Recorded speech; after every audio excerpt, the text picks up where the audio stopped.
கன்னியாகுமரியில் ரூபாய் 37 கோடியில் கட்டப்பட்ட கண்ணாடி பாலத்தை முதலமைச்சர் மு.க.ஸ்டாலின் திறந்து வைத்தார். கன்னியாகுமரி கடலின் நடுவே அமைந்துள்ள பாறை ஒன்றில் 133 அடி உயரத்தில் திருவள்ளுவர் சிலை நிறுவப்பட்டுள்ளது. இந்த சிலையை கடந்த 2000ஆவது ஆண்டு ஜனவரி 1ஆம் தேதி அப்போதைய முதலமைச்சராக இருந்த கருணாநிதி திறந்து வைத்தார். திருவள்ளுவர் சிலை நிறுவி 25 ஆண்டுகள் நிறைவடைந்துள்ளதையொட்டி இந்த ஆண்டு தமிழக அரசின் சார்பில் வெள்ளி விழா கொண்டாடப்படும் என்று தமிழக அரசால் அறிவிக்கப்பட்டிருந்தது. அதன்படி திருவள்ளுவர் சிலையின் வெள்ளி விழா நேற்று கன்னியாகுமரியில் கோலாகலமாக தொடங்கியது.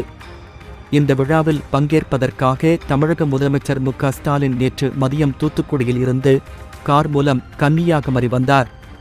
அதனைத் தொடர்ந்து திருவள்ளுவர் சிலைக்கும் விவேகானந்தர் மண்டபத்துக்கும் இடையே 37 கோடியில் பிரமாண்டமாக அமைக்கப்பட்டுள்ள கண்ணாடி நடைபால கல்வெட்டையும் பாலத்தையும் ரிப்பன் வெட்டி திறந்து வைத்தார்.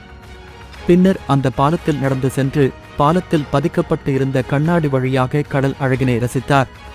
பின்னர் இன்று காலை திருவள்ளுவர் மற்றும் திருக்குறளை சிறப்பிக்கும் வரலாற்று படங்கள் அடங்கிய கண்காட்சியை திறந்து வைத்தார். இதனைத் தொடர்ந்து முதல்வர் பேசும்போது பல்வேறு அறிக்கைகளை வெளியிட்டார். அதில் படகு சவாரி வசதியை மேம்படுத்துவதற்காக 3 புதிய பயணியர் படகுகள் வாங்கப்படும் என அறிவித்தார்.